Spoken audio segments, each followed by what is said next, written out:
Brief history of Eastern Zhou.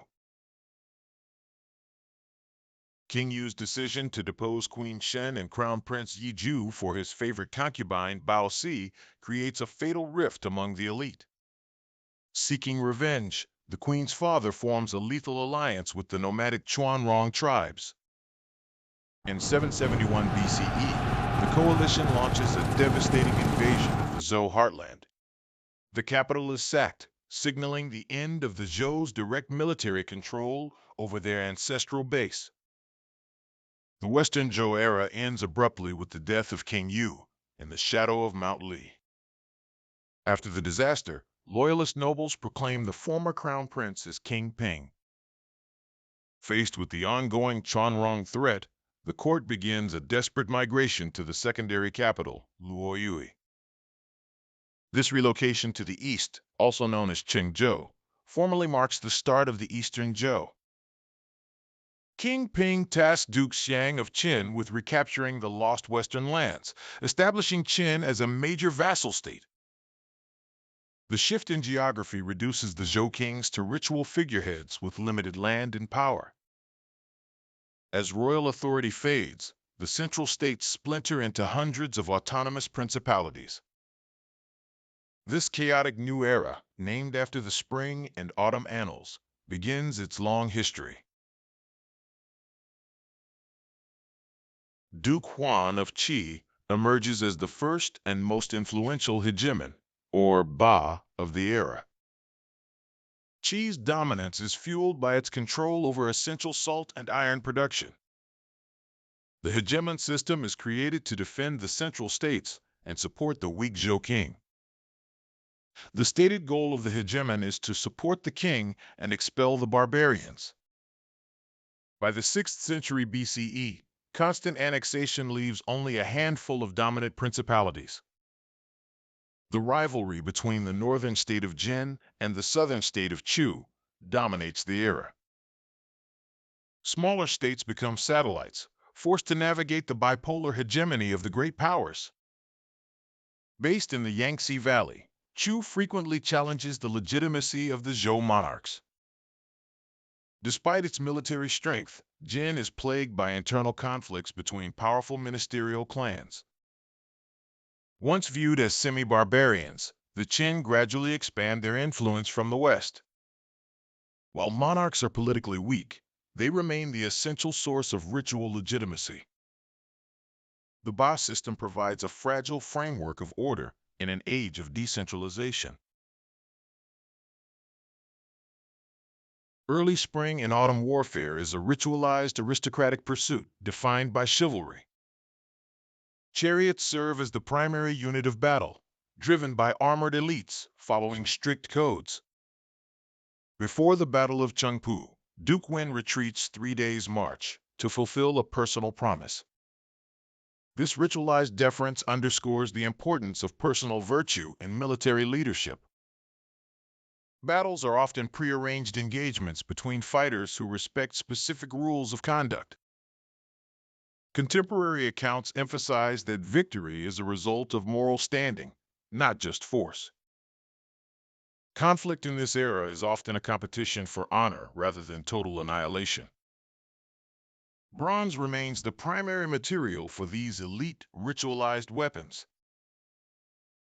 The heavy chariots are majestic, but limited by terrain and small numbers of trained crews. Military training for the elite includes as much ritual as it does combat skill. In the early era, warfare is limited in scope and rarely targets the general population. But the introduction of iron technology in the 6th century BCE is about to change everything. The Iron Age allows for the mass production of affordable, deadly weapons for commoners. Massive armies of peasant infantry replaced the small elite chariot groups of the past. The invention of the crossbow allows a simple peasant to kill an armored aristocrat from a distance. Influenced by nomadic tactics, cavalry units bring new speed and flexibility to the field. Warfare shifts from ritual duels to total conquest, with cities becoming targets for annihilation. The Warring States period reaches its brutal apex at the Battle of Changping. The Qin army surrounds and traps the entire military force of the state of Zhou. In a horrific act of total war, approximately 450,000 Zhou soldiers are reportedly buried alive. This unrecoverable loss of manpower permanently cripples the state of Zhou and shocks the realm. The struggle for territorial survival leads to total war, mobilizing entire societies. Survival now depends on the ability to mobilize every resource for destruction. This period of chaos paradoxically stimulates a great flowering of human thought. Confucius seeks to restore order by looking back to the golden age of early Zhou rituals. Confucianism emphasizes individual virtue and the maintenance of hierarchical family roles.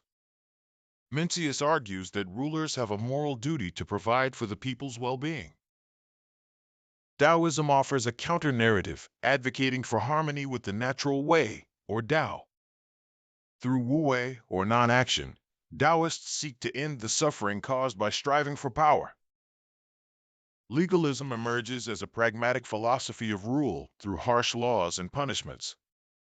Legalists believe human nature is greedy and must be controlled to strengthen the state. Mohists preach universal love and specialize in the science of defensive warfare. The School of Names explores the relationship between language and the physical world. The School of Naturalists explains the universe through the interaction of cosmic forces. Scholars and military professionals travel between states to offer advice on governance. This axial age establishes the identifying cultural characteristics of China for millennia. The 1978 discovery of Marquis' tomb reveals the immense luxury of the feudal elite. These Bianzhong bells are a marvel of engineering, each producing two distinct notes. The bells demonstrate that the Eastern Zhou possessed advanced 12-tone musical theory. Artisans used the complex lost wax casting method to achieve unprecedented detail. The tomb contains the earliest Chinese ink writings on bamboo slips, known as Zhujian. Luxury goods in the tomb show trade links stretching as far as ancient Iran. Increased trade leads to the introduction of regional coins, like the spade money of the North. Eastern states like Qi and Yan use standardized knife money with rings at the handle. Southern currency reflects the ancient tradition of using cowrie shells as money. Qin introduces round coins, which will eventually become the standard for all of China. Widespread use of iron plows and hydraulic engineering significantly boosts food production. Massive state projects turn formerly arid regions into productive agricultural heartlands. The collapse of the state of Jin marks the shift from squabbling states to consolidated powers. In 403 BCE, the king formally partitions Jin into three new independent states. 7 major powers remain to battle for total control: Qin, Chu, Qi, Yan, Han, Wei, and Zhao. The state of Qin gains a definitive advantage through radical legalist reforms. Shangyang abolishes the old feudal landholding system to weaken the nobility. Qin institutes a merit-based military hierarchy, rewarding skill over birth. A centralized bureaucracy is established to directly tax the peasantry and mobilize labor. These reforms turn Qin into a highly efficient machine for total war. By the mid-3rd century BCE, the Zhou kings have lost all remaining political power. In 256 BCE, the state of Qin captures the royal city and kills the last Zhou ruler. Diplomatic strategists try to master vertical and horizontal alliances to survive. The final campaign for unification is about to begin. One by one, the rival heroic states are conquered by the overwhelming might of Qin. The smaller states of Han and Wei are the first to succumb to the Qin tide. In 221 BCE, King Yingzheng conquers his last rival, the eastern state of Qi. The decentralized feudalism of the Zhou is replaced by a centralized imperial system. The decentralized feudalism of the Zhou is replaced by a centralized imperial system. The standardization of currency, weights, and measures unites the former warring states.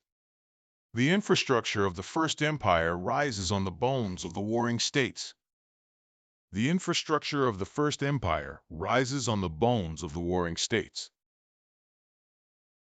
The Eastern Zhou remains the most critical evolutionary phase in Chinese history.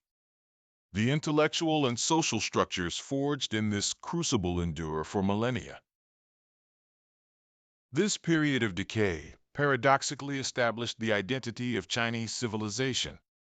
The Eastern Zhou was not just a transition, but the true axial age of the Sinitic world.